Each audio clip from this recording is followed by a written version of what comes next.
ভাই আল্লাহর ঘর থেকে আল্লাহর ধাম এসছে, একটু মসজিদ চলো। তো ভয় পাগল তাকে নামাজ নিয়ে আসছে।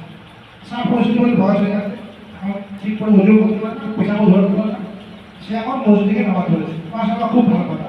আল্লাহ থেকে তওবা করে আল্লাহ হাতে ফিরে ফেরার তৌফিক দান করেছে বলে আলহামদুলিল্লাহ।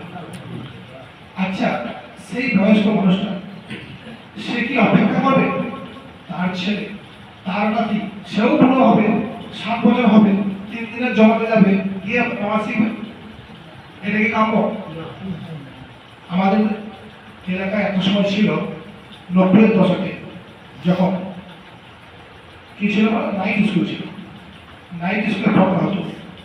আমাদের সব নাইট স্কুল ছিল, মনে পড়ে 90-এর দশকে আগে কিন্তু রক্ত পেন্সিল কিন্তু, তো সেখানে পড়ানো হতো।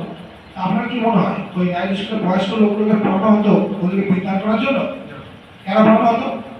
যে ও এই এহসাসটা লাভ করবে, এই অনুভূতিটা হবে, এর ওর ভেতরে এই স্পৃহাটা থাকবে যে আমি যে লেখাপড়া শিখতে পারিনি ছোটবেলায়, আমার ছেলে আমার নাতি যেন তারা ছোট থেকে পড়াশোনা করে, তারা স্কুলে যেন যায়।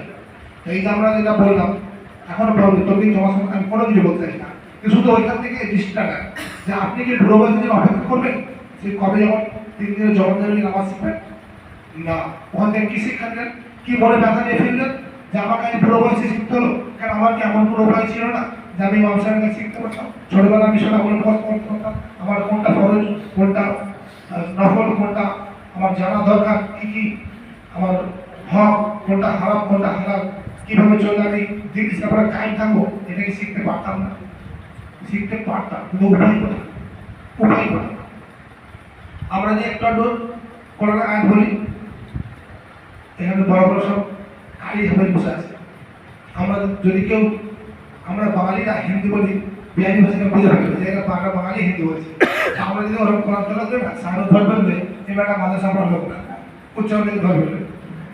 এইবার একটা যাও বা মুক্তি উচ্চারণ বেরোচ্ছে, এটা কোথায় শিখেছিলাম? আমাদের গ্রামের ছোটবেলায় বক্তব্য হতো, আমাদের হুজুর, আমাদের ইমাম সাহেব পড়াতেন। আমার আব্বা স্পেশালি বলেছিলেন উর্দু শিখতে, আমাকে উর্দু কাহিনী 10টি 34 পর্যন্ত পড়েছি। আমার ইমাম সাহেব মসজিদ ধরে এখানে খাটে শুয়ে থাকতেন, উনি ঘুরে যেতেন, আমি তাও জোর করে পড়তাম। তো ওইখানে যেটুকু আয়াত শেখা, কোরআন শেখা ওইখানে।